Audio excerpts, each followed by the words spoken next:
Señor, ese niño vivió conmigo en el orfanato. La voz de Elena era un susurro tembloroso, apenas audible en el inmenso salón de la mansión Montenegro.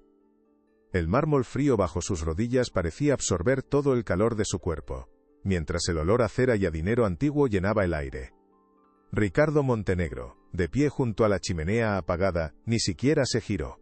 Su silueta, recortada contra la luz de la tarde que entraba por los ventanales, era la de un hombre acostumbrado a que el mundo se doblegara ante él. Elena apretó con fuerza el paño húmedo en su mano, las uñas clavándose en la palma. Había ensayado esas palabras 1000 veces en su mente, pero ahora que las había dicho en voz alta, sonaban frágiles, casi ridículas. El silencio que siguió fue más pesado que cualquier grito. Podía oír el tic-tac de un reloj de pie en el vestíbulo, cada segundo un martillazo contra sus nervios. El retrato al óleo del niño la observaba desde la pared, con unos ojos que ella conocía mejor que los suyos propios. Eran los ojos de Mateo, su único amigo en aquel lugar gris de su infancia. Un lugar que Ricardo Montenegro jamás podría haber conocido. El hombre finalmente se movió, girando lentamente la cabeza. Su mirada era como un fragmento de hielo, desprovista de cualquier emoción. No había sorpresa, ni curiosidad, solo un desprecio profundo y absoluto que la hizo sentirse más pequeña, más insignificante que nunca.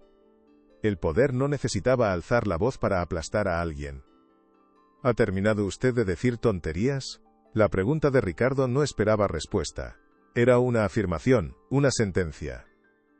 Se acercó a ella con pasos lentos y medidos, sus zapatos italianos de piel resonando en el suelo pulido.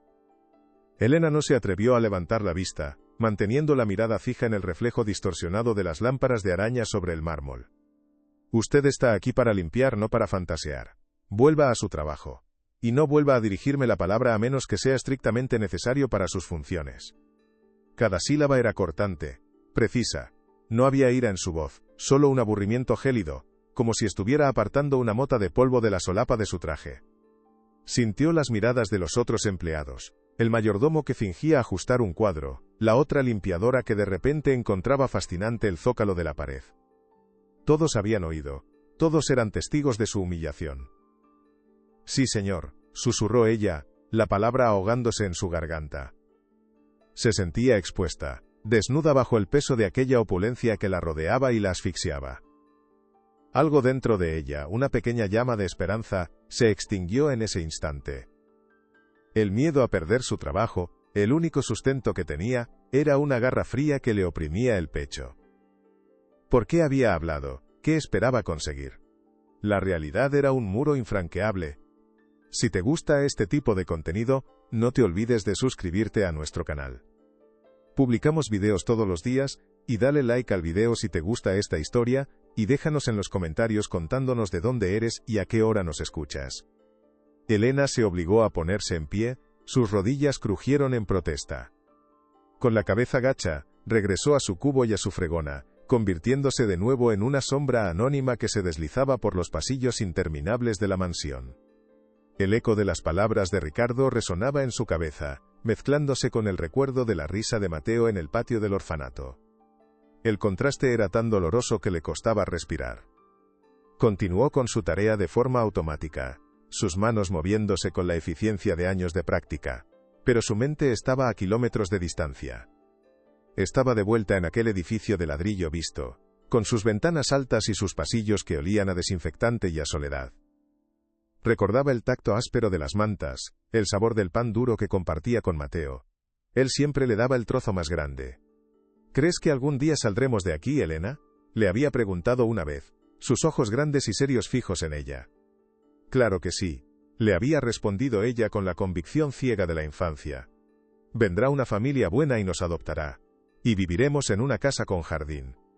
La ironía era cruel. Una familia buena había venido, sí. Pero se habían llevado al niño equivocado. He sido una estúpida, pensó.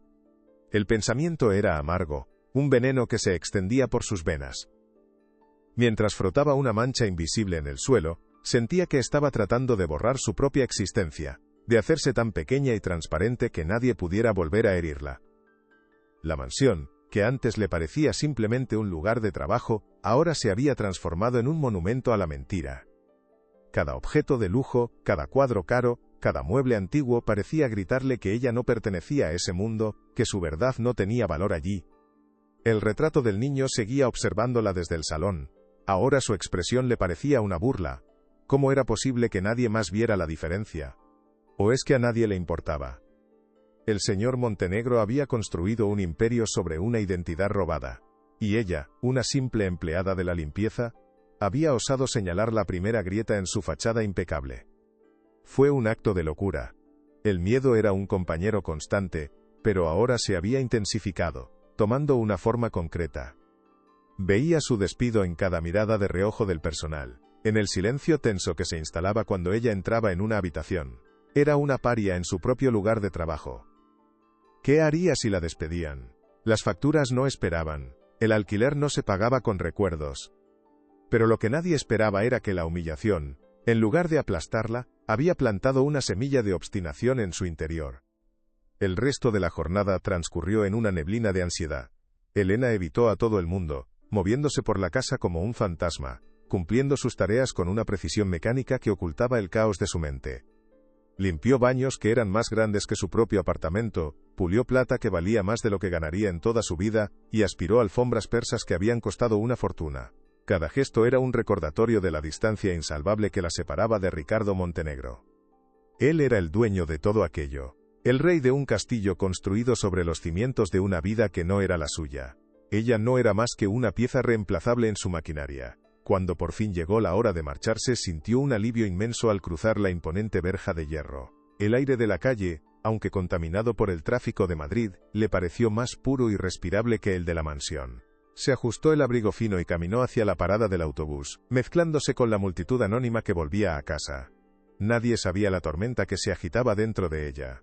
Nadie sospechaba que aquella mujer de aspecto cansado y ropas sencillas acababa de enfrentarse a uno de los hombres más poderosos de la ciudad. Y había perdido. O eso parecía. El trayecto en autobús fue largo y monótono. Apoyó la frente contra el cristal frío de la ventana, viendo pasar las luces de la ciudad como manchas borrosas. Los rostros de los otros pasajeros eran máscaras de fatiga y preocupación. Cada uno libraba sus propias batallas silenciosas. La suya, sin embargo, se sentía única y abrumadora. La imagen de los ojos de Mateo no la abandonaba. No eran los ojos del retrato, ni los del hombre que se hacía llamar Ricardo Montenegro. Eran los ojos de un niño asustado y esperanzado, un niño que le había hecho una promesa. Nunca te olvidaré, Elena, pase lo que pase. Y ella tampoco lo había olvidado. Esa lealtad forjada en la dureza del orfanato era lo único que le quedaba de él. Era un tesoro que había guardado en su corazón durante 30 años. Al llegar a su barrio, las calles se estrecharon y los edificios se volvieron más modestos. El olor a guiso casero se mezclaba con el ruido de los televisores y las conversaciones de los vecinos. Era su mundo, un mundo real y tangible, muy lejos de la fría perfección de la mansión.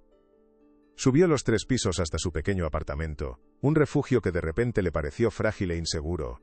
¿Podría Ricardo Montenegro arrebatárselo también? La pregunta la dejó sin aliento.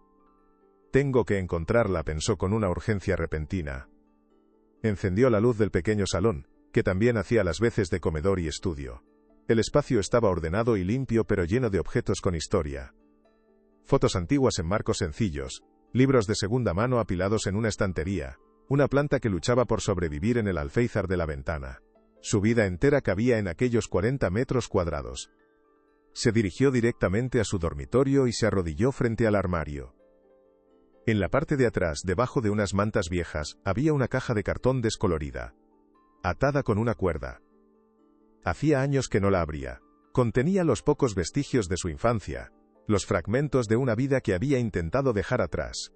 Sus manos temblaban mientras desataba el nudo. El cartón olía a polvo y a tiempo.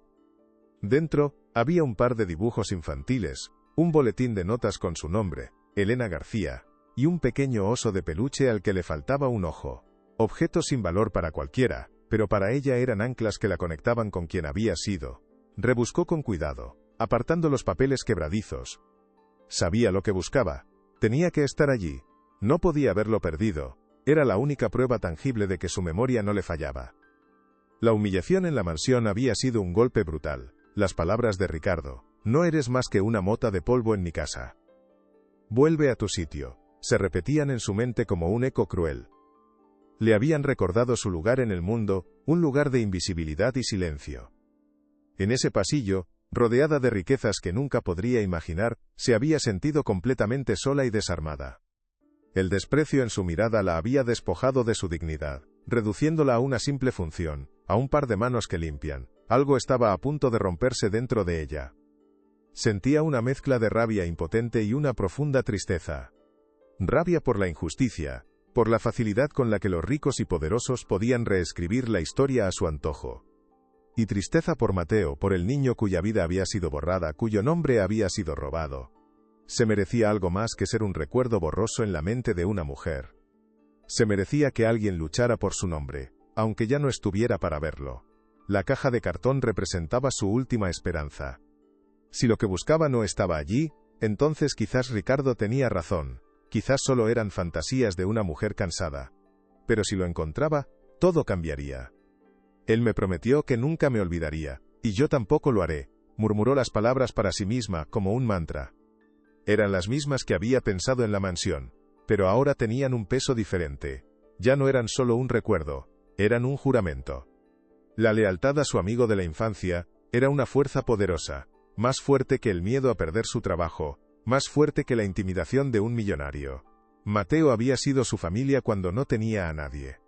En el patio gris del orfanato, habían creado su propio mundo, un pequeño universo de dos personas contra la indiferencia del resto. Se protegían mutuamente, compartían sus secretos, y soñaban con un futuro que nunca llegó, al menos, no para él. Recordó el día en que se lo llevaron. Una pareja elegante, los Montenegro, había venido a visitarlo varias veces. Solo a él. Elena los había observado desde la distancia, con una mezcla de celos y esperanza por su amigo. El día de la despedida fue rápido y confuso. Mateo estaba asustado. No entendía bien lo que pasaba. Y en ese momento de caos, le había dado a ella lo más valioso que tenía. Un pequeño tesoro que los mantendría unidos para siempre. ¿Dónde estaba? Finalmente, sus dedos rozaron algo frío y metálico en el fondo de la caja. Lo sacó con cuidado, sosteniéndolo en la palma de su mano. La luz tenue de la bombilla se reflejó en su superficie desgastada. Era la mitad de un medallón de latón barato, con la figura de un sol grabado toscamente en él. Estaba deslustrado por el paso de 30 años, pero para Elena brillaba con más intensidad que todos los diamantes de la mansión Montenegro. Lo apretó con fuerza, sintiendo el metal frío contra su piel. El recuerdo asociado a él era tan vívido que parecía que había ocurrido ayer. Estaban escondidos detrás del viejo cobertizo del jardín, el único lugar donde los cuidadores no los molestaban. Mateo había sacado el objeto de su bolsillo, lo había partido en dos con esfuerzo, y le había entregado la mitad con el sol. «Para que nunca me olvides», le había dicho con su voz infantil y seria. «Tú tienes el sol, y yo me quedo con la luna. Así, aunque estemos separados, siempre estaremos bajo el mismo cielo». Ella había guardado esa pieza como su posesión más preciada. Era la prueba física de su conexión, la promesa de un vínculo inquebrantable. Y ahora, era mucho más que eso. Era un arma. No puedo fallar, pensó. La determinación endureció sus facciones. Miró el objeto en su mano, luego levantó la vista y se observó en el espejo agrietado del armario. La mujer que le devolvía la mirada ya no era la misma que había salido de la mansión horas antes. El miedo seguía ahí, agazapado en un rincón de su estómago, pero ya no la paralizaba. Ahora estaba acompañado de un propósito claro y firme. Ya no se trataba solo de un recuerdo o de una corazonada. Tenía una prueba. Pequeña y humilde, pero real. Una prueba que conectaba directamente su pasado con el presente fraudulento de Ricardo Montenegro. Sabía que el camino que tenía por delante sería increíblemente difícil. Se enfrentaría a un hombre con recursos ilimitados, con un ejército de abogados dispuestos a destruirla. La tratarían de loca, de mentirosa, de extorsionadora. Intentarían comprar su silencio, o, si eso no funcionaba, la aplastarían sin piedad. Pero no conocían la fuerza que le daba la memoria de Mateo. No sabían que ella no luchaba por dinero ni por venganza. Luchaba por la verdad. Luchaba por devolverle un nombre a un fantasma. Y no se detendría. La noche cayó sobre Madrid, pero en el pequeño apartamento de Elena, una luz permaneció encendida hasta tarde. Se sentó a la mesa de la cocina, con la pieza de metal frente a ella. Su mente, antes un torbellino de confusión y miedo, ahora trabajaba con una claridad asombrosa. ¿Qué hacer ahora? ¿A quién acudir? La policía se reiría de ella. Los periodistas probablemente la ignorarían o pedirían pruebas que no tenía. Todavía. Tenía que ser inteligente, metódica. Tenía que encontrar más piezas del rompecabezas. El orfanato. Ese era el primer paso. Hacía mucho que lo habían cerrado, pero los registros debían de estar en alguna parte. En algún archivo municipal, cubiertos de polvo, debían de existir documentos que probaran la existencia de un niño llamado Mateo, y de otro llamado Ricardo. Necesitaba encontrar el informe de adopción original. Necesitaba encontrar cualquier cosa que demostrara que la adinerada pareja Montenegro solo había visitado a Mateo, no al niño que ahora llevaba su apellido. Era una aguja en un pajar, una tarea casi imposible para una mujer sin recursos ni contactos. Pero la imagen del sol grabado en el metal le daba fuerzas. Era su guía. Se merece que alguien luche por su nombre, aunque ya no esté. Esta vez, las palabras no eran un pensamiento, sino un susurro en la quietud de la noche. Era una promesa a Mateo, un compromiso con su propia conciencia. La injusticia que se había cometido 30 años atrás no podía quedar enterrada para siempre. Ricardo Montenegro había vivido una vida de lujo y privilegios que le pertenecía a otro. Había disfrutado de una herencia, de una educación, de un estatus social, todo ello basado en una mentira fundamental. Mientras tanto, ¿qué había sido de Mateo? Elena no lo sabía, y el no saberlo era una herida abierta. Quizás lo habían enviado a otra familia, menos rica, menos influyente. O quizás, no quiso pensar en las peores posibilidades. Lo único que importaba ahora era sacar la verdad a la luz. Por él. Por todos los niños olvidados por el sistema, cuyas historias se habían perdido en el laberinto de la burocracia y la indiferencia. Su lucha ya no era solo personal. Se había convertido en algo más grande. Era una batalla por la justicia, por la memoria y por la dignidad. Mañana sería el primer día del resto de su vida. El plan comenzó a tomar forma en su mente. Al día siguiente pediría el día libre en el trabajo, inventaría una excusa, una enfermedad repentina. Necesitaba tiempo para empezar su investigación. Su primer destino sería el archivo municipal. Pasaría horas, días si fuera necesario, buscando entre legajos y expedientes polvorientos. Buscaría cualquier mención al orfanato del Sagrado Corazón, el nombre que recordaba. Buscaría listas de niños, registros de visitas, informes de adopción del año en que se llevaron a Mateo. Era una tarea abrumadora, pero no se dejaría intimidar.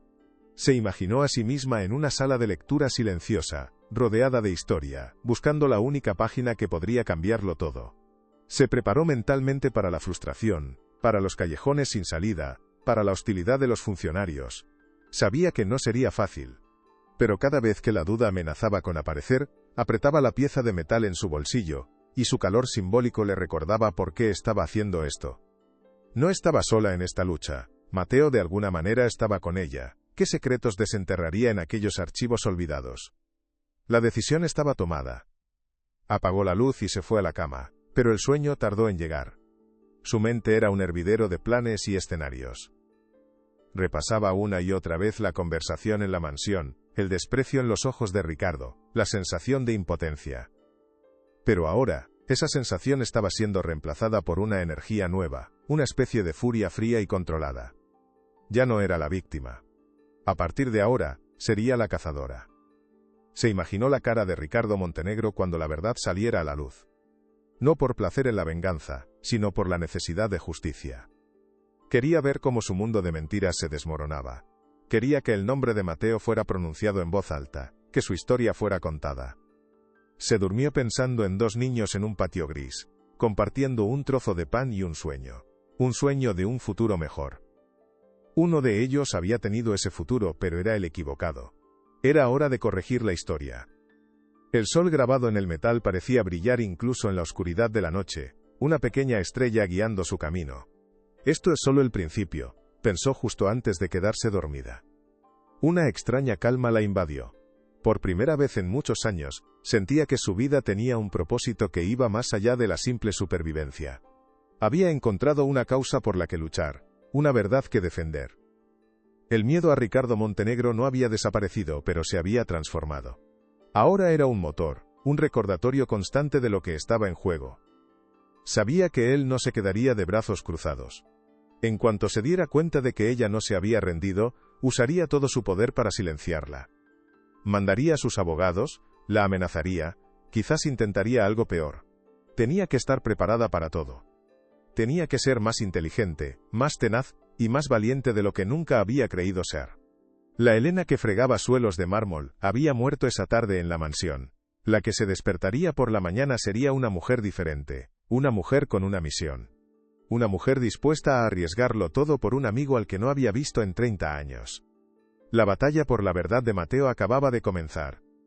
A la mañana siguiente Elena se levantó antes de que saliera el sol. Se vistió con ropa sencilla pero decidida, como si se preparara para una batalla. No era la empleada sumisa de ayer, había una nueva luz en sus ojos, una firmeza en su postura. Llamó a la mansión e informó, con una voz que no admitía réplica, que no podría ir a trabajar por un asunto familiar urgente. No le importó la respuesta fría y sospechosa del mayordomo. Su mente ya estaba en otro lugar. Desayunó un café rápido, metió el trozo de metal en el bolsillo de su abrigo, donde pudiera sentir su presencia, y salió a la calle. El aire de la mañana era frío y cortante, pero a ella le pareció vigorizante. Madrid apenas comenzaba a despertar, pero Elena ya estaba en marcha, dirigiéndose al archivo municipal. No tenía un plan detallado, solo un objetivo claro: encontrar el pasado, desenterrar una mentira y hacer justicia. Cada paso que daba en la acera era un acto de desafío. Un paso contra el poder, contra el olvido y contra la injusticia. No sabía qué encontraría al final de ese camino, pero por primera vez en mucho tiempo, no caminaba sin rumbo. El contraste entre su misión y su vida cotidiana era abrumador. Mientras se dirigía al archivo, pasaba junto a personas que iban a sus trabajos normales, a sus vidas predecibles. Nadie podía imaginar que ella, una mujer aparentemente común, estaba a punto de desafiar a un imperio. Se sentía como una espía en su propia vida. Por fuera, era Elena García, limpiadora. Por dentro, era la guardiana de un secreto, la única voz de un niño silenciado. Este doble papel le daba una extraña sensación de poder. El poder que proviene de saber la verdad, cuando todos los demás viven en la ignorancia o en la mentira. Ricardo Montenegro podía tener todo el dinero y la influencia del mundo, pero había algo que nunca tendría: la legitimidad. Y Elena tenía la llave, o al menos la mitad de la llave, para demostrarlo. La fachada del archivo municipal se alzó ante ella, un edificio antiguo y solemne que guardaba los secretos de la ciudad. Respiró hondo. Este era el primer campo de batalla. ¿Estarían los documentos allí, o habrían sido destruidos hacía mucho tiempo? No voy a rendirme, se dijo a sí misma al cruzar las puertas de mármol del edificio. El interior era silencioso, olía a papel viejo y a cera para muebles. Un funcionario de aspecto aburrido la miró por encima de sus gafas. ¿En qué puedo ayudarla?, preguntó con voz monótona. Elena sintió un nudo en el estómago, pero su voz salió firme y clara. Buenos días. Quisiera consultar los registros de adopción del orfanato del Sagrado Corazón, de hace unos 30 años. El hombre enarcó una ceja, sorprendido por la especificidad de la petición. Eso es muy antiguo. Tendremos que buscar en los archivos del sótano. Tardará un tiempo. Elena asintió, preparada para esperar lo que hiciera falta. No tengo prisa, respondió. Se le asignó un escritorio en una sala de lectura cavernosa y casi vacía. El silencio era tan denso que podía oír el latido de su propio corazón, un tambor que marcaba el ritmo de su ansiedad y su determinación. El funcionario le trajo un carro lleno de libros de contabilidad y carpetas polvorientas, cada uno un posible cofre del tesoro o una decepción más. Aquí tiene todo lo que hemos encontrado sobre instituciones benéficas de esa época, dijo el hombre sin mirarla. Antes de retirarse a su puesto, Elena se arremangó y empezó la tarea. Sus dedos, acostumbrados a la lejía y a los productos de limpieza, ahora se manchaban con el polvo de décadas pasadas. Pasó la primera hora simplemente aprendiendo a navegar por la burocracia de otro tiempo, descifrando caligrafías enrevesadas y términos administrativos que ya no se usaban. Cada página que pasaba era un susurro del pasado, lleno de nombres de niños anónimos, de pequeñas donaciones, de informes de inspección. Buscaba dos nombres, Mateo y Ricardo, pero no aparecían por ninguna parte. La frustración comenzó a crecer, una marea fría que amenazaba con ahogar su recién descubierta resolución. ¿Y si el funcionario tenía razón? ¿Y si todo se había perdido para siempre? Era un pensamiento aterrador, pero lo apartó con un esfuerzo de voluntad. No podía permitirse dudar ahora. Apenas estaba empezando. Necesita algo más. La voz de la directora del archivo, una mujer de mediana edad con un traje impecable y una expresión severa, la sobresaltó. Elena levantó la vista de un legajo particularmente denso. Estoy buscando los registros específicos del orfanato del Sagrado Corazón. Sobre todo, los informes de adopción de hace unos 30 años. La directora, cuyo nombre en la placa de su escritorio decía «Señora Rivas», esbozó una sonrisa que no llegó a sus ojos. Me temo que va a perder el tiempo. Como le habrá dicho mi colega, la mayoría de esos archivos se dañaron en una inundación hace años. Lo que tenemos aquí es fragmentario, en el mejor de los casos. Había algo en su tono, una finalidad demasiado ensayada, que puso a Elena en alerta. Aún así, me gustaría seguir buscando. Cualquier pequeño detalle podría ser útil. La señora Rivas se encogió de hombros, un gesto de falsa indiferencia. Como guste, pero no espere encontrar milagros. La administración pública tiene sus límites. Se dio la vuelta y se marchó, sus tacones resonando en el suelo de mármol. Esta mujer miente, pensó Elena. La sensación fue tan fuerte que casi la dijo en voz alta. Había una barrera, un muro invisible que alguien había levantado deliberadamente para que no encontrara nada, y eso solo la hizo estar más decidida. Pasaron 3 días. 3 largos días de 8 horas cada uno, sentada en la misma silla, respirando el mismo aire viciado, mirando los mismos documentos. Su espalda dolía, sus ojos estaban irritados por el polvo y la luz artificial, pero no se rindió. Se convirtió en una experta en la historia del orfanato. Aprendió los nombres de las monjas que lo dirigían, las fechas de las inspecciones sanitarias, los menús semanales de los niños. Conocía la institución casi tan bien como la recordaba, pero la información crucial, los registros de entrada y salida de los niños, las listas de adopción, seguían siendo esquivos. Parecía como si hubieran sido arrancados selectivamente de la historia. Cada vez que pedía acceso a una sección más específica, la señora Rivas aparecía con una nueva excusa. Esa sección está en proceso de restauración. Esos documentos son demasiado frágiles para ser manipulados. Necesitaría una autorización judicial para ver eso. Las mentiras eran cada vez más obvias, más descaradas. Elena sabía que estaba en una carrera contra el tiempo. Ricardo Montenegro debía de haberse enterado de su interés. Y estaba moviendo sus hilos para cerrar todas las puertas. Pero ¿cómo podía saberlo tan rápido? No sé cuánto tiempo más podré seguir así, pensó una noche en el autobús de vuelta a casa.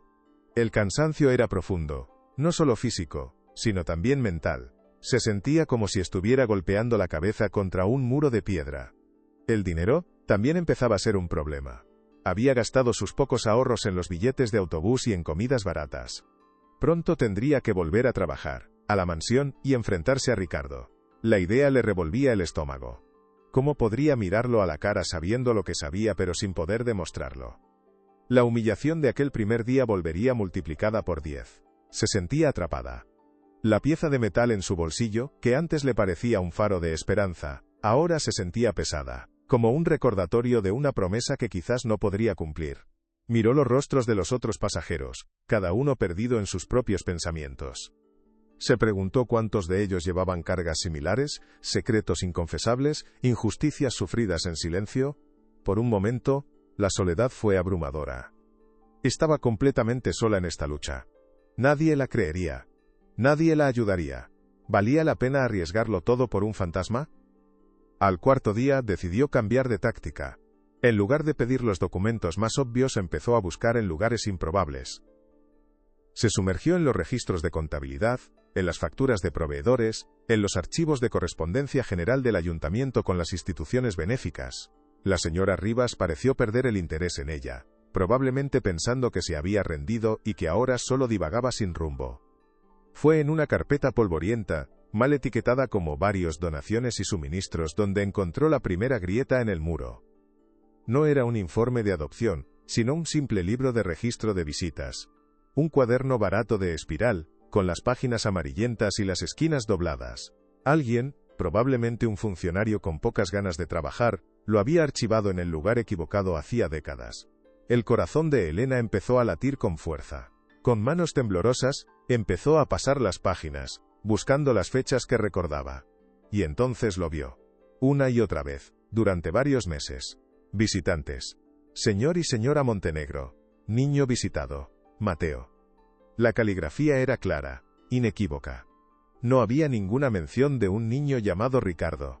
Nunca. Lo tengo, por fin tengo algo, susurró para sí misma. Sacó su viejo teléfono móvil, y con un cuidado infinito, empezó a fotografiar cada página donde aparecía el nombre de los Montenegro. Sus manos temblaban tanto que tuvo que hacer varias tomas de cada una para asegurarse de que fueran legibles.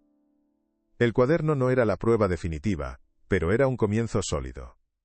Demostraba que el interés de la pareja se había centrado exclusivamente en Mateo. Era la primera pieza de evidencia tangible que contradecía la historia oficial. Se sintió eufórica. Una oleada de adrenalina recorrió su cuerpo borrando todo el cansancio acumulado. Sabía que no podía quedarse allí mucho más tiempo. La señora Rivas podría aparecer en cualquier momento.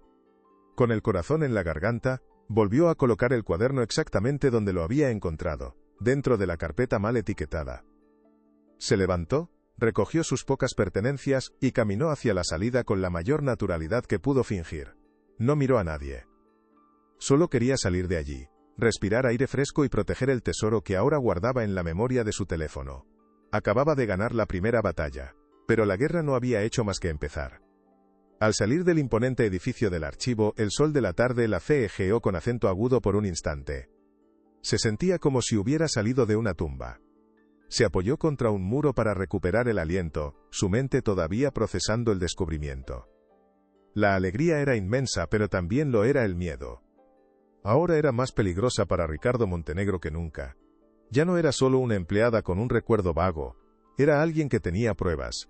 Mientras estaba allí, tratando de decidir cuál sería su siguiente paso, un coche negro, elegante y silencioso, se detuvo junto a la acera, justo a su lado. La ventanilla trasera bajó lentamente, revelando a un hombre de unos 50 años, con el pelo plateado y un traje tan caro que parecía fuera de lugar en aquella calle. Sus ojos eran fríos y calculadores. No era Ricardo, pero irradiaba la misma aura de poder y amenaza. «¿Señorita Elena García?», preguntó el hombre. Su voz era suave, casi amable, pero tenía un filo de acero. Elena se quedó helada. No preguntó cómo sabía su nombre. Ya lo sabía. Era evidente que la habían estado vigilando. «Soy el señor Vargas, el abogado del señor Montenegro», continuó el hombre, sin esperar respuesta. Hizo un gesto hacia el asiento a su lado. «Le agradecería que subiera al coche. Hay algunos asuntos que a mi cliente le gustaría aclarar con usted». La invitación sonaba más como una orden. El miedo, que había estado en un segundo plano, volvió con toda su fuerza. Miró a su alrededor. La gente pasaba, indiferente. Nadie se daría cuenta si desaparecía dentro de aquel coche. «Prefiero hablar aquí», dijo Elena, su voz más temblorosa de lo que le hubiera gustado. El señor Vargas sonrió, una mueca desagradable. «No sea tímida. Le aseguro que es por su propio bien. El señor Montenegro es un hombre muy razonable. Y muy generoso. Está dispuesto a compensarla por sus problemas de memoria». La oferta era clara. Querían comprar su silencio. La rabia sustituyó al miedo. La audacia de aquella gente no tenía límites. No solo le habían robado la vida a su amigo, sino que ahora pretendían ponerle un precio a su memoria. «¿Y si me niego?», preguntó, levantando la barbilla en un gesto de desafío. La sonrisa del abogado desapareció. «No creo que quiera hacer eso, señorita García». El tono de Vargas se volvió gélido. «Usted es una mujer sola, con un trabajo precario y una vida muy sencilla. El señor Montenegro, por otro lado, es un pilar de la comunidad. Tiene amigos muy influyentes. Un simple rumor, una acusación infundada, podría tener consecuencias muy desagradables para usted. Podría perder su trabajo, su apartamento. Podría enfrentarse a una demanda por difamación que la dejaría en la ruina para el resto de su vida». Cada palabra era una amenaza velada, un golpe calculado para destruirla psicológicamente. «Piénselo bien. Mi cliente le ofrece una salida fácil y muy lucrativa. Una oportunidad para empezar de nuevo, lejos de aquí. Todo lo que tiene que hacer es olvidar estas fantasías sobre el orfanato». El motor del coche seguía en marcha, un murmullo amenazador en el silencio que se creó entre ellos. Elena sintió que el suelo se abría bajo sus pies. Estaba siendo intimidada a plena luz del día, y no había nada que pudiera hacer. Algo estaba a punto de romperse. «No tengo nada que olvidar, porque yo no miento», Las palabras salieron de su boca antes de que pudiera pensarlas. Eran un acto de pura rebeldía, de autoafirmación. El señor Vargas la miró durante un largo segundo, y por primera vez vio un destello de sorpresa en sus ojos fríos. Claramente, no esperaba esa respuesta. Se recompuso rápidamente, su rostro volviéndose una máscara de desprecio. Muy bien, como quiera. Hizo un gesto con la mano, y la ventanilla del coche comenzó a subir, cerrando la conversación. Justo antes de que se cerrara del todo, añadió: «Ha cometido usted un grave error». El coche negro se alejó tan silenciosamente como había llegado, dejándola sola en la acera, temblando de rabia y de miedo. La gente que pasaba la miraba con curiosidad. Acababan de presenciar una escena extraña, un enfrentamiento entre una mujer humilde y un hombre poderoso en un coche de lujo. Para ellos, era solo una anécdota pasajera. Para Elena, era una declaración de guerra. Acababa de rechazar la oferta de paz del enemigo. A partir de ahora, todo sería mucho más difícil. Y mucho más peligroso. Tengo que ser más lista que ellos, pensó mientras caminaba sin rumbo por la calle. La confrontación con Vargas la había dejado conmocionada, pero también extrañamente fortalecida. Había mirado al monstruo a los ojos y no se había echado atrás. Ahora sabía a qué se enfrentaba. No era solo Ricardo Montenegro. Era todo su aparato de poder. Abogados, dinero, influencias. No podía luchar contra ellos en su terreno. Las demandas y los tribunales eran su campo de juego, y ella sería aplastada. Tenía que encontrar otro camino. Necesitaba más que un simple registro de visitas. Necesitaba un testimonio humano. Alguien que hubiera estado allí, que hubiera visto lo que pasó. Las monjas probablemente estarían muertas o serían demasiado viejas para recordar. Los otros niños se habrían dispersado, sus nombres cambiados, sus pasados olvidados. Pero ¿y los empleados? ¿Los cocineros? ¿Los conserjes? ¿Los jardineros? Eran personas como ella, gente sencilla que a menudo ve más de lo que parece. La idea se apoderó de ella con una fuerza renovada. Tenía que encontrar a alguien del personal del orfanato. La tarea era aún más desalentadora que buscar en los archivos. No tenía listas de empleados, ni nombres, ni direcciones. Solo sus propios recuerdos fragmentados de la infancia. Recordaba a una cocinera regordeta que a veces les daba un trozo extra de pan. Recordaba a un conserje anciano que siempre estaba arreglando algo. Y recordaba al jardinero, un hombre joven y amable llamado Julián, que les dejaba jugar entre los rosales cuando las monjas no miraban. Julián. El nombre resonó en su mente. Él era el más joven de los empleados en aquel entonces. Quizás todavía vivía, quizás todavía estaba en Madrid. Era una posibilidad remota, una aguja en un pajar gigantesco, pero era la única que tenía. Se aferró a ese nombre como a un salvavidas. Pasó la tarde en una biblioteca pública, utilizando los ordenadores para buscar en las guías telefónicas antiguas, en los censos electorales, en las redes sociales. Buscó todas las combinaciones posibles de Julián y Orfanato del Sagrado Corazón. Las horas pasaban y la pantalla solo le devolvía callejones sin salida. El desánimo empezó a hacer mella de nuevo. ¿Y si solo era un espejismo? No puedo rendirme ahora, se dijo, frotándose los ojos cansados. Estaba a punto de abandonar cuando probó una última búsqueda, más general. Buscó artículos de periódicos antiguos sobre el cierre del orfanato. Encontró una pequeña nota en un periódico local de hacía 15 años. Hablaba del derribo del edificio para construir un complejo de apartamentos de lujo. Y al final del artículo citaban brevemente a Julián Ramos, antiguo jardinero de la institución, que recordaba con nostalgia los viejos tiempos. El corazón de Elena dio un vuelco. Julián Ramos tenía un apellido. Con esa nueva información, la búsqueda se volvió mucho más fácil. Encontró a un Julián Ramos de la edad correcta, que vivía en un barrio obrero en las afueras de la ciudad. La dirección era de hacía varios años, pero era una pista. Era más de lo que había tenido en todo el día. Sintió una oleada de gratitud hacia aquel periodista anónimo que, sin saberlo, le había proporcionado la llave que necesitaba. Mañana iría a esa dirección. Mañana intentaría encontrar a Julián. Al día siguiente, tomó 2 autobuses para llegar al barrio de Julián. Era una zona de edificios modestos y calles tranquilas, muy parecida a la suya. Se sentía a un mundo de distancia de la opulencia de la mansión Montenegro y de la fría solemnidad del archivo. Encontró el edificio y comprobó los nombres en los buzones. El de Julián Ramos no estaba. El corazón se le encogió de decepción. Habría llegado demasiado tarde. Se habría mudado. O algo peor. Estaba a punto de darse la vuelta cuando una mujer mayor que regaba unas macetas en el balcón de al lado la vio. «¿Busca a alguien, hija?», preguntó con amabilidad. Elena dudó un momento. «Sí, busco al señor Julián Ramos. Vivía aquí, ¿verdad?». La mujer asintió. «Ah, Julianito. Claro que sí. Un buen hombre. Se mudó hace un par de años, cuando su mujer enfermó. Se fueron a una casita más pequeña, con un pequeño patio, para que pudiera seguir con sus plantas. Está aquí cerca, a unas pocas calles». La mujer le dio la nueva dirección, y Elena sintió que el mundo volvía a ponerse en su sitio. La suerte, por una vez, parecía estar de su lado. Encontró la casa de Julián fácilmente. Era pequeña y humilde, pero la entrada estaba llena de macetas con flores de colores vivos. Se notaba la mano de un jardinero. Llamó a la puerta con el corazón latiéndole con fuerza. ¿La recordaría? ¿Querría hablar con ella? La puerta se abrió y apareció un hombre de unos 60 años, con el pelo blanco, las manos cubiertas de tierra y una mirada amable y cansada. Era él.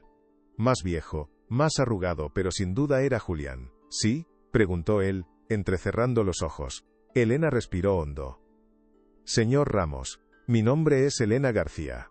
No sé si se acordará de mí. Yo viví en el orfanato del Sagrado Corazón. Era una de las niñas». Los ojos de Julián se abrieron de par en par. La estudió durante un largo momento, y luego, lentamente, una sonrisa de reconocimiento iluminó su rostro. Elena, la pequeña Elena, la que siempre estaba con Mateo. Claro que me acuerdo, Dios mío, cuánto tiempo. Pasa, hija, pasa, no te quedes en la puerta. El alivio fue tan grande que Elena sintió que las rodillas le flaqueaban. Había encontrado un aliado. Julián la hizo sentar en una pequeña cocina que olía a café y a tierra húmeda. Le sirvió una taza y se sentó frente a ella, mirándola con una mezcla de curiosidad y afecto. «Así que, Elena, nunca pensé que volvería a ver a ninguno de vosotros. ¿Qué ha sido de tu vida?». Elena le contó una versión resumida de su historia, omitiendo al principio la parte de la mansión. Le habló de sus trabajos, de su pequeño apartamento, de su vida sencilla. Julián la escuchaba con atención, asintiendo de vez en cuando. «Siempre fuiste una niña fuerte», dijo él. «Y muy leal. Recuerdo cómo cuidabas de Mateo. Erais como hermanos». Al oír el nombre de su amigo en boca de otra persona después de tantos años, Elena sintió un nudo en la garganta. Ese era el momento. Tenía que preguntarle. «Julián, necesito que hagas memoria. Necesito que recuerdes el día en que adoptaron a Mateo, el día que vinieron los Montenegro».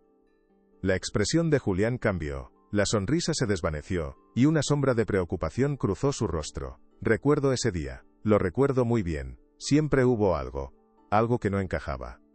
«¿Qué quieres decir con que no encajaba?», preguntó Elena, inclinándose hacia adelante, sin atreverse a respirar. Julián se frotó la barbilla, buscando las palabras adecuadas. Los Montenegro habían venido muchas veces. Y siempre, pasaban el tiempo con Mateo. Jugaban con él en el jardín, le traían regalos. El otro niño, Ricardo, apenas le hacían caso. Era un niño más difícil, más callado. Se mantenía al margen. Hizo una pausa, sus ojos perdidos en el recuerdo. El día de la adopción, todo fue muy rápido, muy confuso. Hubo mucho papeleo, las monjas estaban nerviosas. Yo estaba podando los rosales cerca de la entrada principal y los vi salir. Vi a los Montenegro llevándose al niño de la mano. Y por un momento, me pareció extraño. El niño que se llevaban no se parecía al que yo había visto jugar con ellos tantas veces. Tenía la misma ropa, el mismo corte de pelo que le habían hecho para la ocasión. Pero su cara, su expresión, era la de Ricardo. «¿Estás seguro?», pensas con esperanza. Elena apenas podía creer lo que oía. Era la confirmación que había estado buscando. «No puedo jurarlo al 100%, han pasado 30 años», admitió Julián con honestidad. «En aquel momento, pensé que eran cosas mías, que los nervios me jugaban una mala pasada. Los niños se parecían, tenían la misma edad, la misma complexión. Era fácil confundirlos, si no los conocías bien. Pero yo los conocía. Y siempre he tenido esa espina clavada, esa sensación de que algo muy raro pasó ese día. Una especie de cambio. Recuerdo que Mateo estuvo muy triste los días siguientes, más de lo normal. Todos pensamos que era porque echaba de menos a la pareja rica, que ya no venía a visitarlo. Pero ahora que me lo dices, quizás era por otra cosa. Las palabras de Julián eran la pieza que faltaba en el rompecabezas de Elena. No era solo su recuerdo. Alguien más lo había visto. Alguien más había sentido que algo estaba mal. Ya no estaba sola en su convicción. Tenía un testigo.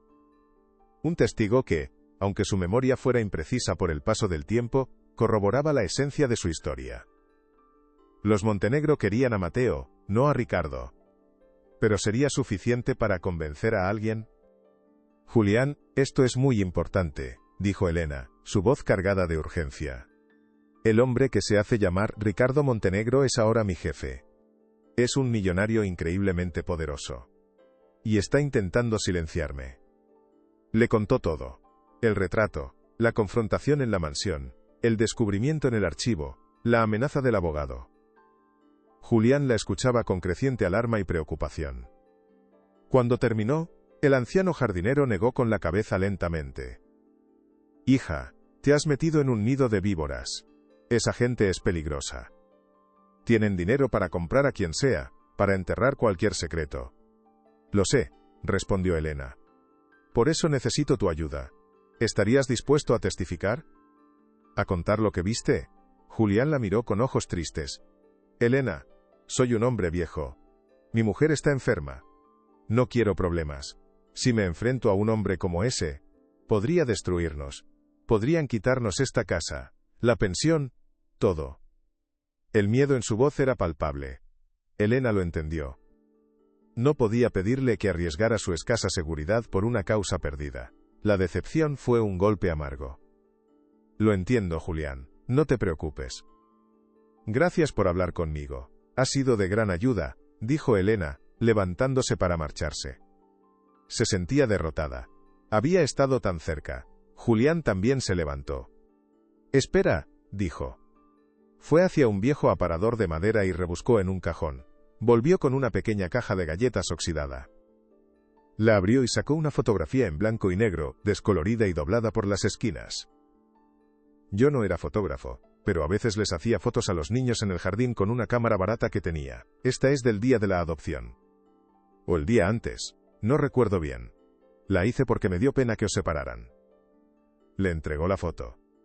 Elena la cogió con manos temblorosas. La imagen era borrosa, de mala calidad, pero se distinguía claramente a dos niños de pie junto a los rosales. Eran ella y Mateo. Y alrededor del cuello de Mateo, apenas visible pero inconfundible, colgaba un pequeño objeto que brillaba débilmente. Era la otra mitad del adorno, la que tenía la luna. Su corazón se detuvo. Dios mío, Julián, esto, balbuceó Elena, sin poder apartar la vista de la fotografía. Era la prueba definitiva. La prueba irrefutable, que conectaba a Mateo con el objeto que ella guardaba como un tesoro. La foto demostraba que era él, y no Ricardo, quien poseía la otra mitad. No sé si servirá de algo, dijo Julián en voz baja. Pero es tuya. Te la mereces. Es lo único que puedo hacer por ti. No soy un hombre valiente, Elena. Pero creo en la verdad. Y la verdad es que ese día, algo se torció. Elena levantó la vista de la foto, sus ojos llenos de lágrimas de gratitud. Esto es más que suficiente, Julián. Es todo. Gracias. Nunca podré agradecértelo lo suficiente. Abrazó al anciano jardinero con fuerza. Ya no necesitaba su testimonio oral. Tenía algo mucho mejor. Ten. El día del juicio, el Tribunal de Justicia era un hervidero de periodistas y curiosos. Las cámaras de televisión se agolpaban en la escalinata de mármol, sus objetivos apuntando como cañones en busca de la presa.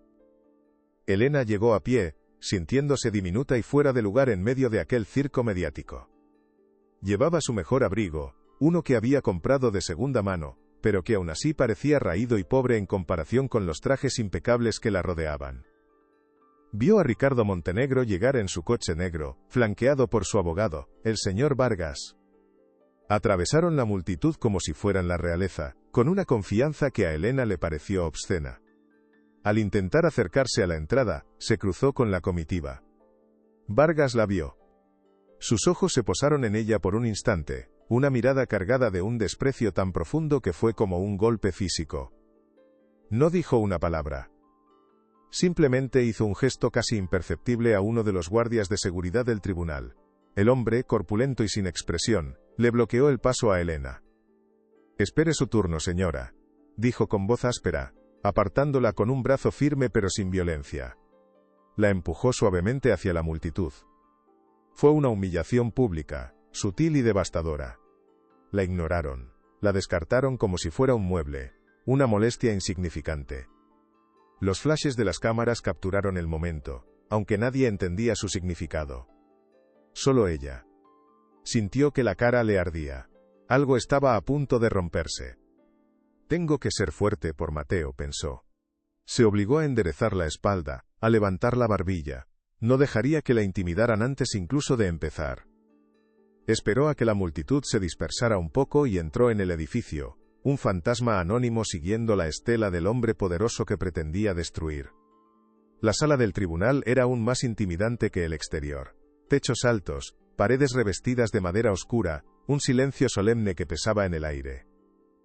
El juez, un hombre de pelo cano y rostro severo, parecía una figura tallada en piedra. Ricardo y su equipo legal ocupaban una mesa entera. Sus maletines de piel y sus documentos perfectamente ordenados eran un símbolo de su poder y preparación. Elena se sentó en un banco en la parte de atrás, sola.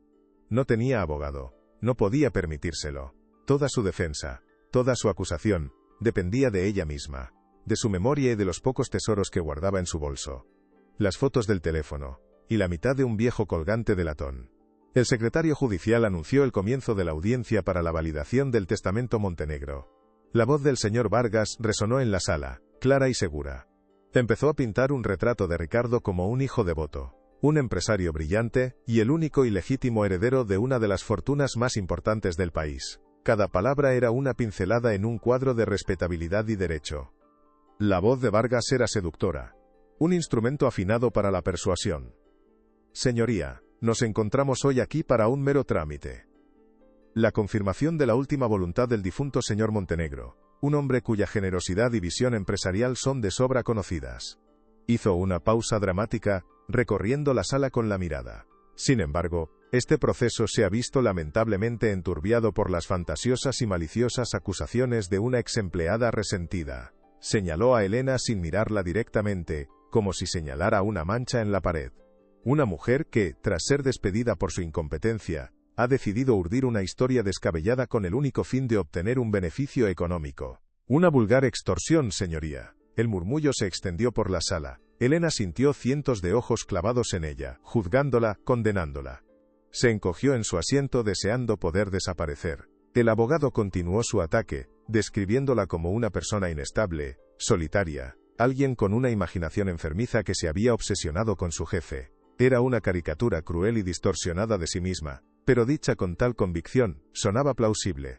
¿Cómo podría su humilde verdad competir contra una mentira tan bien construida? La balanza de la justicia parecía inclinarse peligrosamente en su contra, antes de que ella hubiera podido decir una sola palabra. Señorita Elena García, acérquese al estrado, por favor. La voz del juez la sacó de su estupor. Con las piernas temblorosas, caminó por el pasillo central, sintiendo el peso de todas las miradas. El estrado de los testigos parecía un patíbulo. Juró decir la verdad sobre una Biblia que le pareció fría y ajena.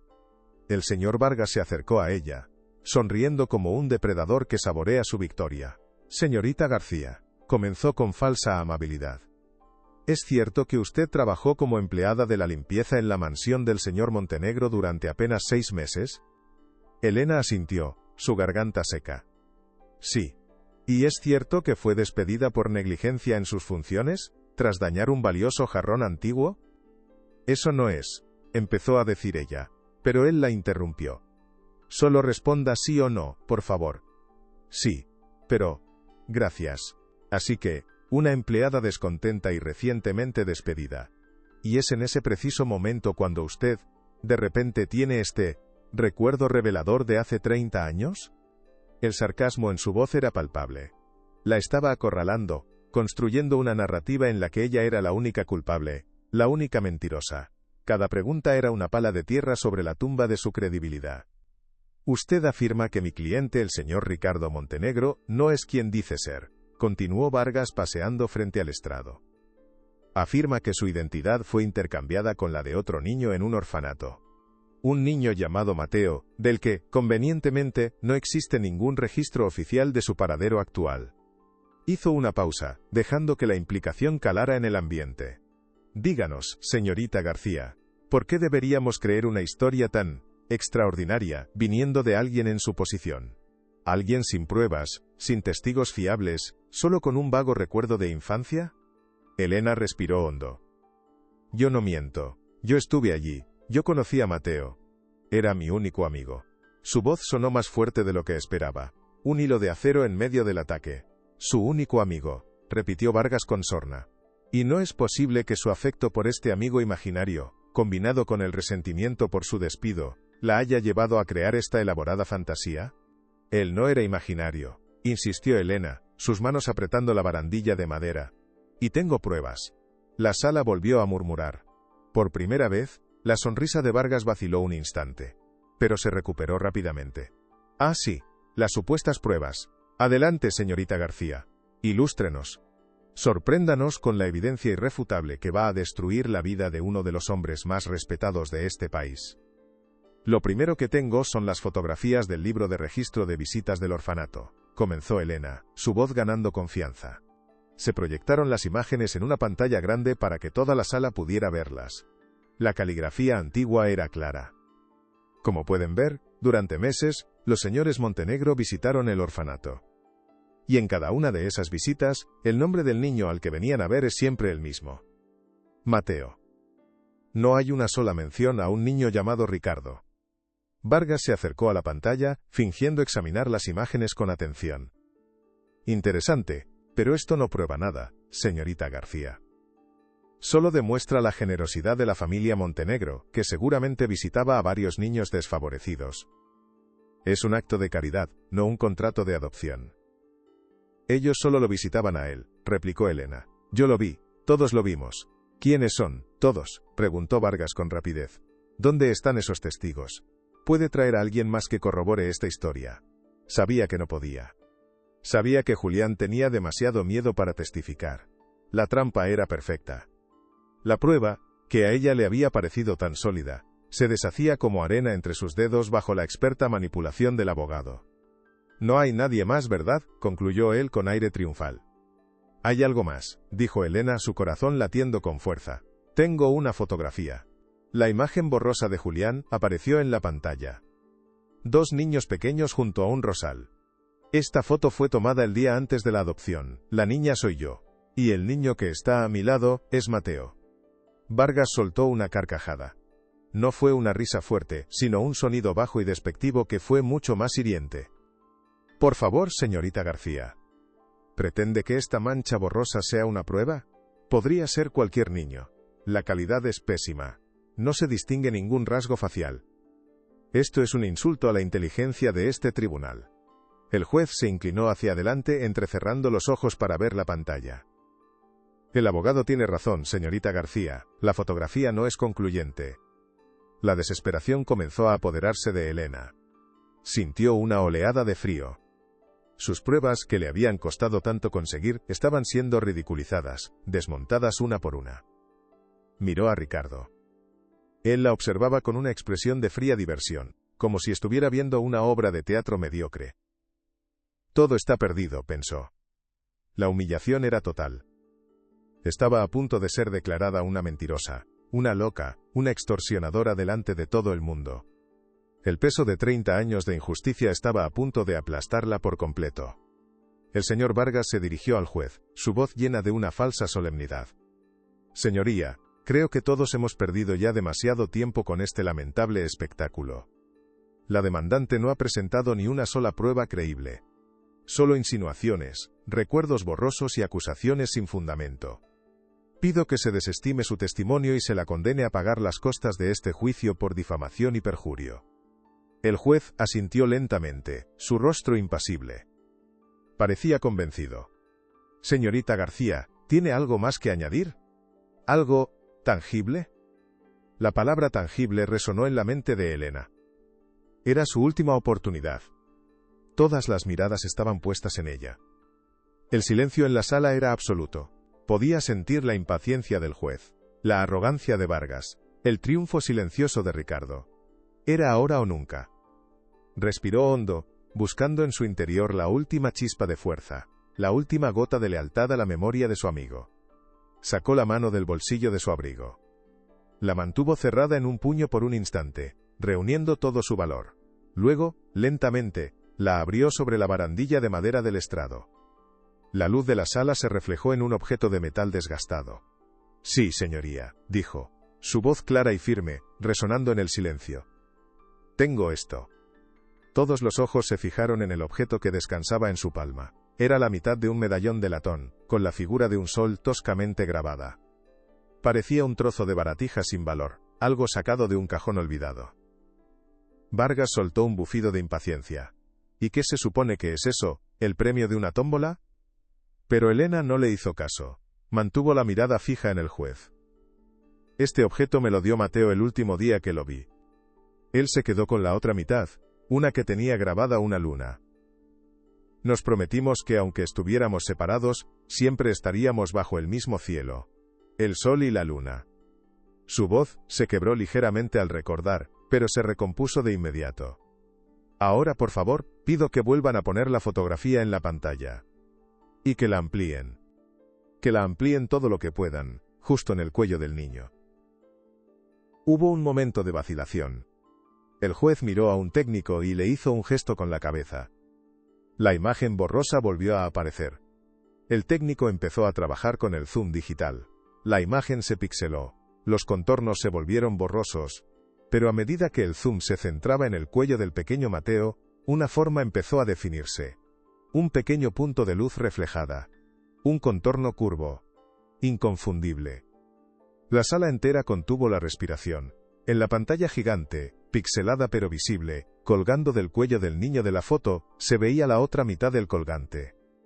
La forma de la luna era inconfundible. Un grito ahogado se escuchó entre el público. El señor Vargas se quedó pálido, su boca abierta en una mueca de incredulidad.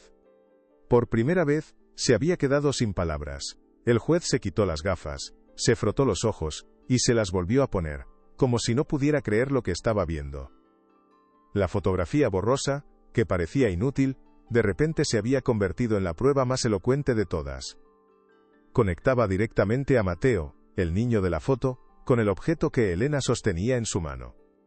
Era un vínculo físico, una verdad tangible que atravesaba 30 años de mentiras. Todos los ojos se volvieron hacia un solo hombre. Hacia Ricardo Montenegro. Su fachada de fría compostura se había hecho añicos. Estaba temblando, su rostro era una máscara de pánico. La trampa que él y su abogado habían tendido, se había cerrado de golpe sobre él. No había escapatoria. La verdad, finalmente había salido a la luz, brillante y afilada como un fragmento de sol en una sala oscura. Señor Montenegro, dijo el juez, su voz grave y atronadora rompiendo el silencio. ¿Puede usted explicar esto? ¿Reconoce este objeto? Ricardo miró a su abogado, buscando ayuda, pero Vargas apartó la vista, derrotado. Estaba solo. Completamente solo, expuesto bajo la luz cruda de la verdad. Intentó hablar pero solo emitió un sonido ahogado. Se pasó la mano por el pelo, su gesto de confianza ahora convertido en un tic nervioso. No sé nada de eso, balbuceó. Pero sus ojos lo traicionaban. Su pánico era una confesión en sí mismo. Mire a la pantalla, señor Montenegro, insistió el juez. Y mire a la señorita García, y díganos a todos la verdad. La presión en la sala era insoportable. Ricardo se derrumbó. Se cubrió la cara con las manos y un sollozo desgarrador sacudió su cuerpo. Sí, gritó, su voz rota por la angustia. Es verdad. Todo es verdad. La confesión cayó como una bomba en el silencio del tribunal. Mis padres, ellos querían a Mateo. Él era el elegido. Pero él no quiso ir. Lloró, pataleó. Dijo que no se iría sin ella, sin Elena. Se aferró a ella y no la soltaba. Las lágrimas corrían por sus mejillas, arrastrando 30 años de secretos. Las monjas no sabían qué hacer, continuó Ricardo entre sollozos, su cuerpo convulsionando. Mis padres estaban desesperados. Habían hecho una gran donación, lo tenían todo preparado. No podían volverse con las manos vacías. Y entonces, me vieron a mí. Yo estaba en un rincón, solo, como siempre. Nos parecíamos, éramos de la misma edad, y me tomaron a mí en su lugar. Levantó la vista, sus ojos enrojecidos, suplicando una compasión que no merecía. Me obligaron a callar. Me dijeron que si decía una palabra, me devolverían al orfanato y nunca más saldría de allí. Tenía miedo. Solo era un niño. Me pusieron su ropa, me llamaron por su nombre, y me convertí en Ricardo Montenegro. La confesión era completa, abyecta. Había robado una vida, una herencia, un nombre, y había vivido con esa mentira, construyendo un imperio sobre los cimientos podridos de un crimen infantil.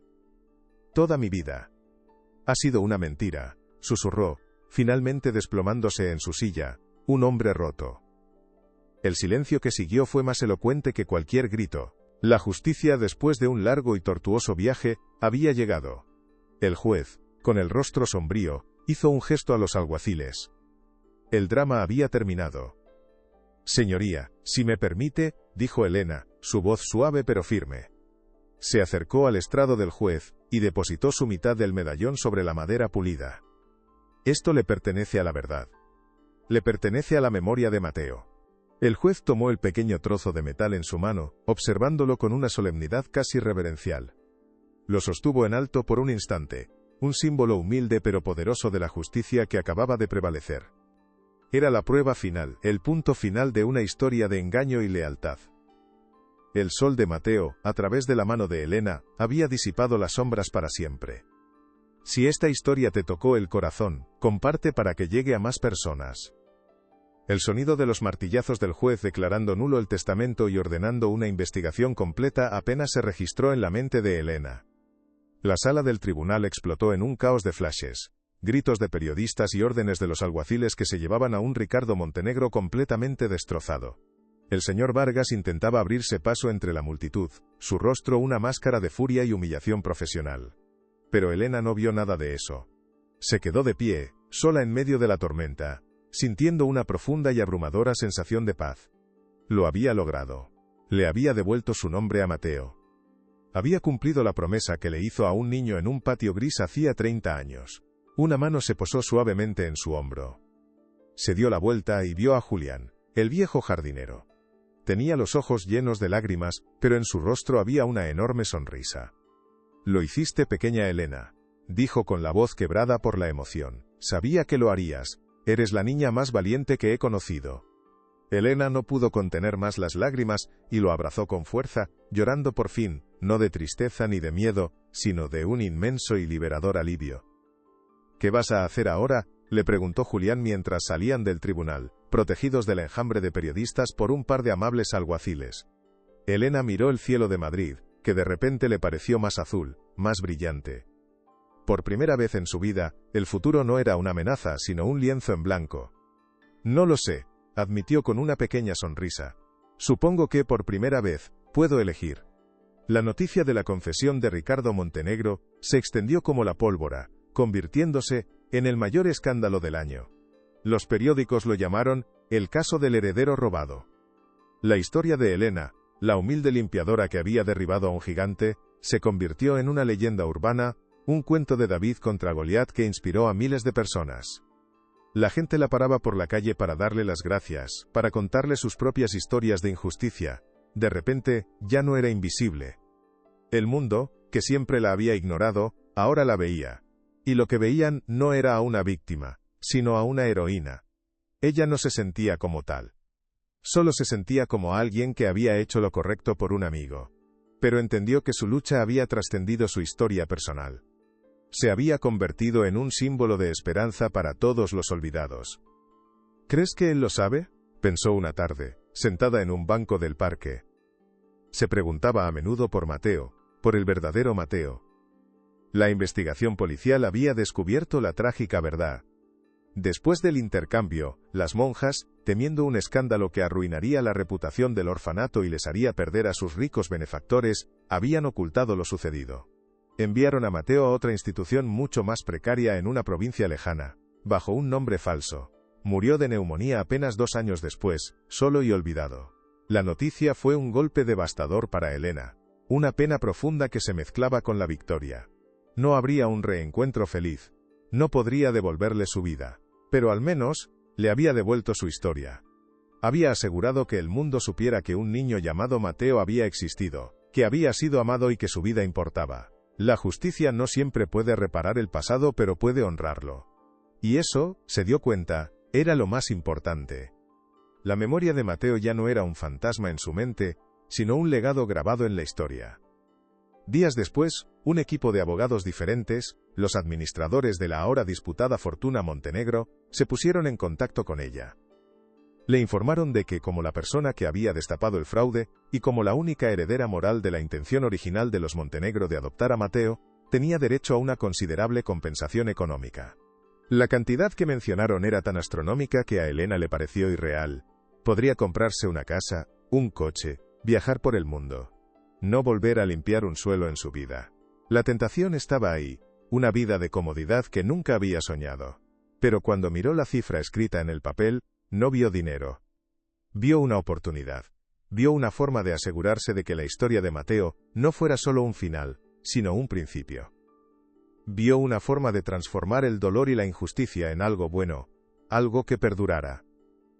La decisión que tomó en ese momento definiría el resto de su vida, y daría un nuevo significado a su increíble viaje. No quiero el dinero para mí, les dijo a los abogados en su siguiente reunión, su voz tranquila pero inquebrantable. Quiero usarlo para crear una fundación. Una fundación que llevará el nombre de Mateo. Los abogados se miraron, sorprendidos. No estaban acostumbrados a ese tipo de respuesta. El objetivo de la Fundación Mateo será ayudar a adultos que, como yo, crecieron en el sistema de acogida. Les ayudaremos a encontrar sus raíces, a buscar sus documentos, a reconectar con su pasado. Y les daremos apoyo legal para luchar contra las injusticias que hayan podido sufrir. Ninguna historia debe ser borrada. Ningún niño debe ser olvidado. Había encontrado su propósito. Ya no era solo la guardiana de la memoria de Mateo. Ahora sería la guardiana de la memoria de miles de niños como él. Su lucha personal se había convertido en una misión universal. La limpiadora que había luchado por un nombre, ahora iba a ayudar a muchos otros a encontrar el suyo. Era el homenaje más hermoso que podía hacerle a su amigo. El sol y la luna por fin iluminarían muchos más caminos. La noticia de la creación de la Fundación Mateo fue recibida con una oleada de apoyo público. Las donaciones empezaron a llegar, no solo de grandes empresas que querían limpiar su imagen, sino de gente corriente, de pensionistas, de estudiantes, de personas que habían sido conmovidas por su historia. Elena se rodeó de un pequeño equipo de trabajadores sociales, abogados y voluntarios apasionados. Alquiló una modesta oficina en su propio barrio, lejos de los centros de poder y de lujo. Quería que la fundación fuera accesible, un lugar seguro y acogedor para aquellos que se habían pasado la vida sintiéndose como extraños. Los primeros meses fueron un torbellino de trabajo. Entrevistas, papeleo, la creación de una base de datos, los primeros casos. Elena aprendió sobre la marcha, con la misma tenacidad y atención al detalle que antes aplicaba a la limpieza de suelos de mármol. Descubrió que tenía un talento natural para escuchar, para empatizar y para organizar.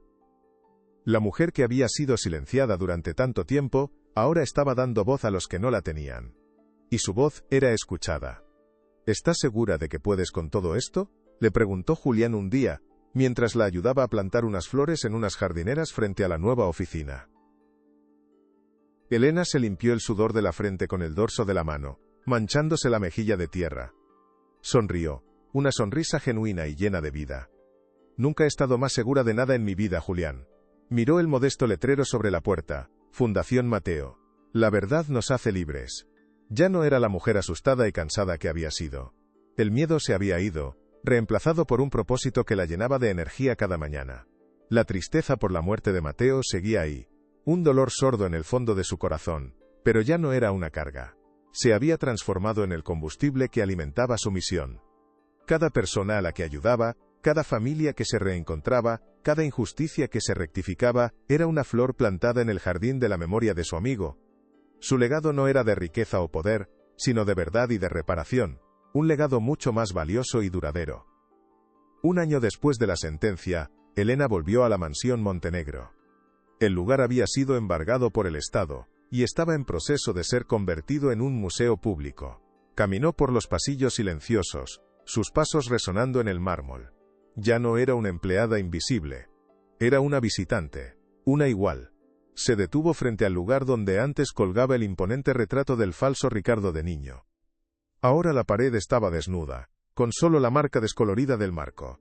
Miró ese espacio vacío, y no sintió ni triunfo ni rencor. Solo una serena sensación de cierre. La mentira había sido retirada. El espacio estaba listo para ser llenado con algo nuevo, algo verdadero. Se dio la vuelta y salió de la mansión por última vez, sin mirar atrás. Dejaba atrás un mundo de sombras y opulencia vacía, y caminaba hacia la luz de un futuro que ella misma había construido, ladrillo a ladrillo, con el coraje de su corazón y la fuerza de su lealtad. La historia de Elena y Mateo había terminado, pero su impacto acababa de empezar a resonar en el mundo. «Nunca te olvidaré, Mateo», susurró al viento. Estaba de pie en una pequeña colina. El sonido de los martillazos del juez declarando nulo el testamento y ordenando una investigación completa apenas se registró en la mente de Elena. La sala del tribunal explotó en un caos de flashes, gritos de periodistas y órdenes de los alguaciles que se llevaban a un Ricardo Montenegro completamente destrozado. El señor Vargas intentaba abrirse paso entre la multitud, su rostro una máscara de furia y humillación profesional. Pero Elena no vio nada de eso. Se quedó de pie, sola en medio de la tormenta, sintiendo una profunda y abrumadora sensación de paz. Lo había logrado. Le había devuelto su nombre a Mateo. Había cumplido la promesa que le hizo a un niño en un patio gris hacía 30 años. Una mano se posó suavemente en su hombro. Se dio la vuelta y vio a Julián, el viejo jardinero. Tenía los ojos llenos de lágrimas, pero en su rostro había una enorme sonrisa. «Lo hiciste, pequeña Elena», dijo con la voz quebrada por la emoción. «Sabía que lo harías. Eres la niña más valiente que he conocido». Elena no pudo contener más las lágrimas, y lo abrazó con fuerza, llorando por fin, no de tristeza ni de miedo, sino de un inmenso y liberador alivio. La justicia a veces tarda en llegar, pero cuando lo hace, su luz es capaz de sanar las heridas más profundas del alma. Había luchado sola, pero en ese momento de victoria, se sentía rodeada del amor y el respeto que siempre había merecido. «¿Qué vas a hacer ahora?», le preguntó Julián mientras salían del tribunal, protegidos del enjambre de periodistas por un par de amables alguaciles que parecían haber desarrollado un respeto instantáneo por ella. Elena miró el cielo de Madrid, que de repente le pareció más azul, más brillante. Por primera vez en su vida, el futuro no era una amenaza, un conjunto de facturas por pagar y miedos por superar, sino un lienzo en blanco. «No lo sé», admitió con una pequeña sonrisa, el sol de la tarde calentando su rostro.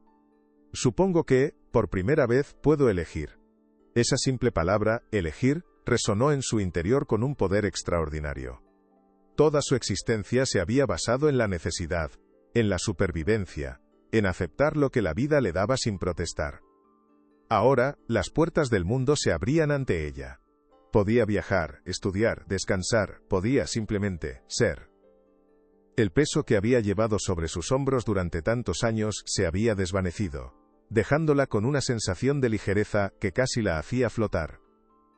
Ya no era la sombra que se deslizaba por pasillos ajenos, era una mujer que caminaba bajo el sol, dueña de su propio destino. El camino había sido oscuro y lleno de peligros, pero la había conducido a la libertad.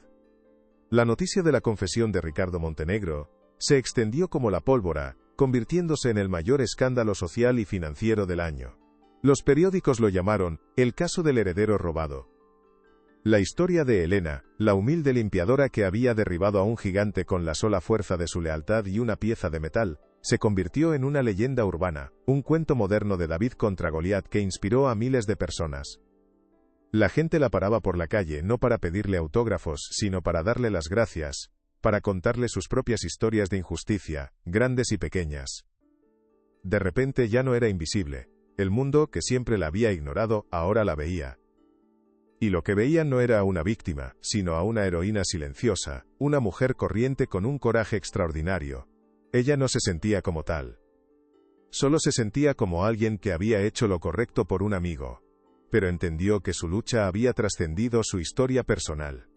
Se había convertido en un símbolo de esperanza para todos los olvidados, para todos aquellos a los que el poder había intentado silenciar. Su victoria era la victoria de todos ellos. ¿Crees que él lo sabe?, pensó una tarde, sentada en un banco del parque, viendo a los niños jugar. Se preguntaba a menudo por Mateo, por el verdadero Mateo, el niño de la sonrisa triste y los ojos soñadores. La investigación policial, impulsada por la confesión en el tribunal, había desenterrado la trágica verdad.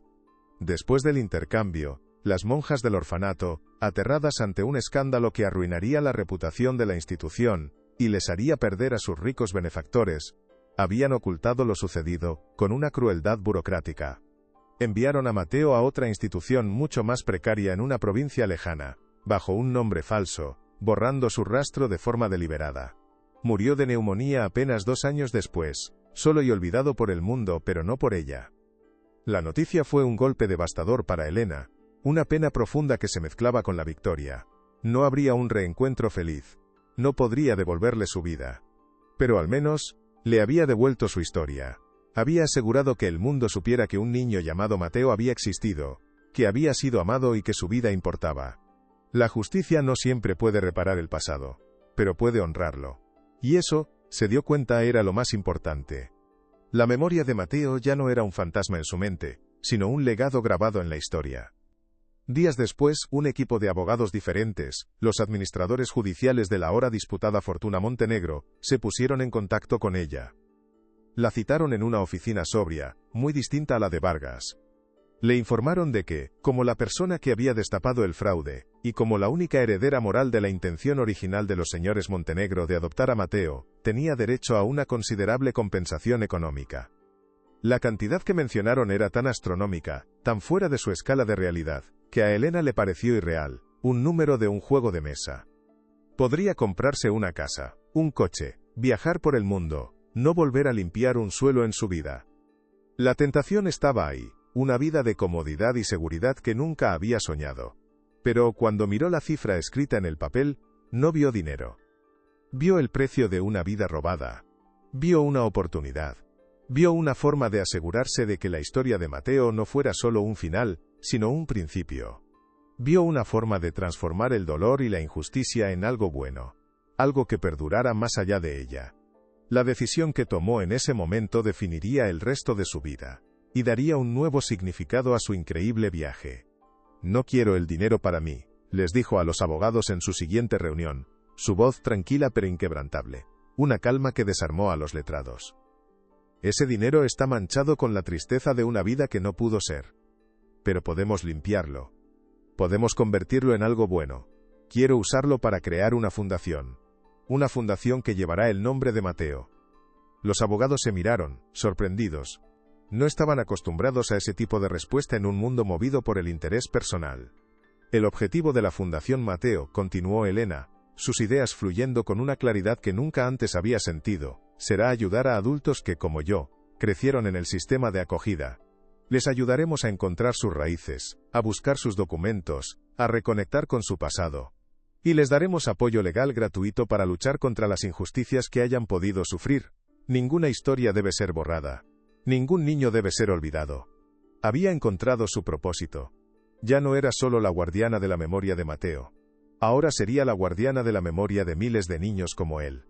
Su lucha personal se había convertido en una misión universal. La limpiadora que había luchado por un nombre, ahora iba a ayudar a muchos otros a encontrar el suyo.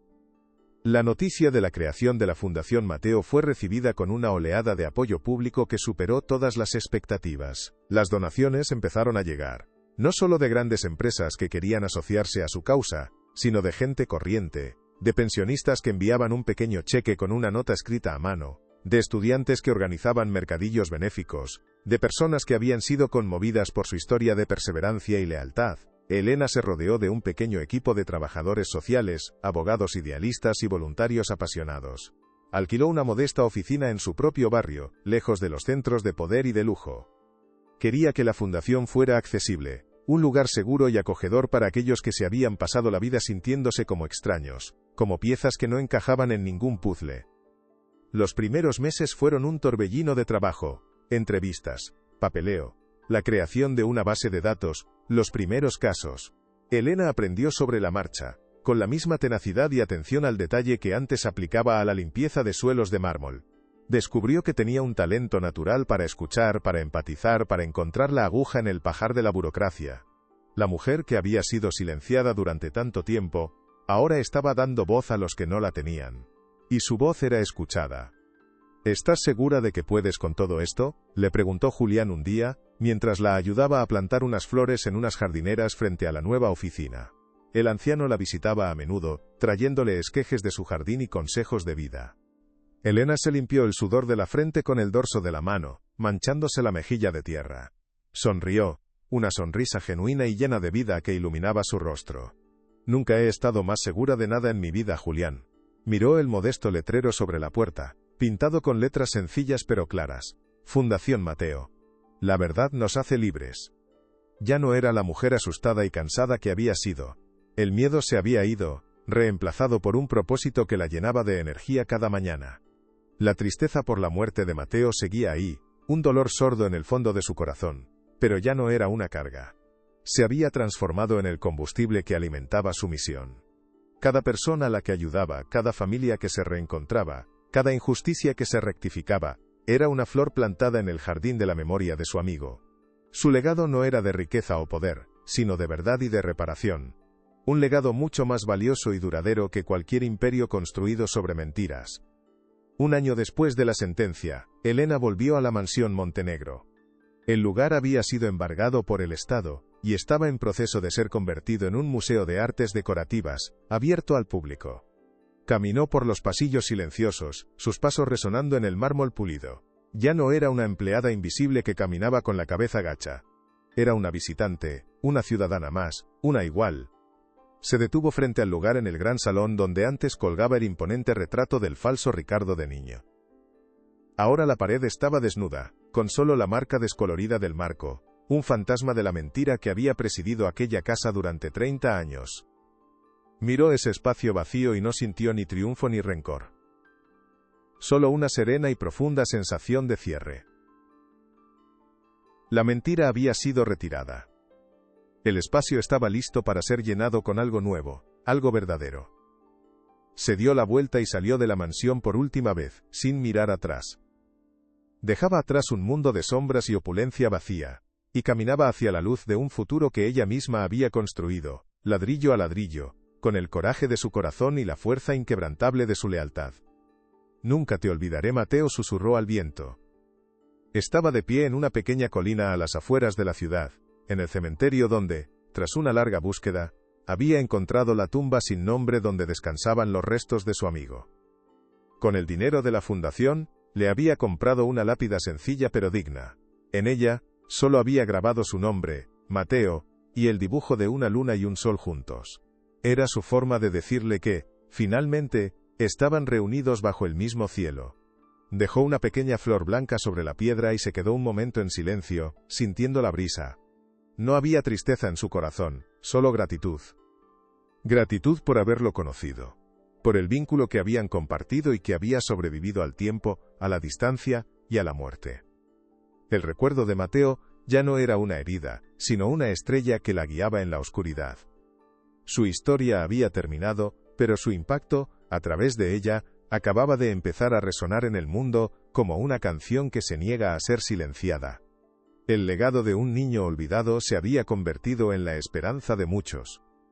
5 años después, Elena, ya no como una empleada de la limpieza sino como una respetada defensora de los derechos civiles, inauguraba un nuevo centro de acogida. No era un orfanato sino un hogar cálido y moderno diseñado para que los niños se sintieran seguros y queridos. El centro, financiado por la Fundación Mateo, llevaba el nombre de El Jardín de los Soles y las Lunas. Durante el pequeño y emotivo discurso de inauguración, Elena miró a la multitud. No había políticos ni grandes magnates, solo trabajadores sociales, familias de acogida, y algunos de los jóvenes a los que la Fundación había ayudado a lo largo de los años. Mencionó las cifras: no para presumir, sino para honrar el camino recorrido. La Fundación había investigado más de 500 casos, y había logrado reunir a más de 200 familias separadas por la burocracia y el olvido. Cada número era una vida cambiada, una historia recuperada. Cada reencuentro era una victoria contra la indiferencia, una prueba de que ninguna persona es insignificante. Su trabajo era un testimonio viviente de que, a veces, los actos más pequeños de lealtad pueden generar las olas de cambio más grandes e inesperadas. El sol se ponía, tiñendo el cielo de tonos anaranjados y violetas. Elena terminó su discurso con unas palabras sencillas que resumían su viaje y su filosofía. «Nunca subestimen el poder de un recuerdo», dijo, su voz clara y serena. «Nunca piensen que su verdad es demasiado pequeña para ser escuchada, porque la verdad, por muy profundo que la entierren, por muchas capas de mentiras que le pongan encima, siempre, siempre, encuentra la manera de salir a la luz». Un aplauso cálido y sincero llenó el aire. Más tarde, mientras compartía un refresco con Julián, que ahora era el jardinero jefe voluntario del nuevo centro, él le tendió la mano. Dentro, había un pequeño objeto metálico recién pulido. Era su mitad del colgante. «Creo que esto debería estar aquí», dijo él, señalando una pequeña vitrina en la entrada del centro. Junto a una foto de 2 niños en un jardín, la pieza con el sol grabado encontraría su hogar definitivo. No como un recuerdo de una batalla, sino como la semilla de la que había nacido toda aquella esperanza. Elena sonrió, su corazón lleno. La promesa se había cumplido. Y el sol por fin brillaba para todos.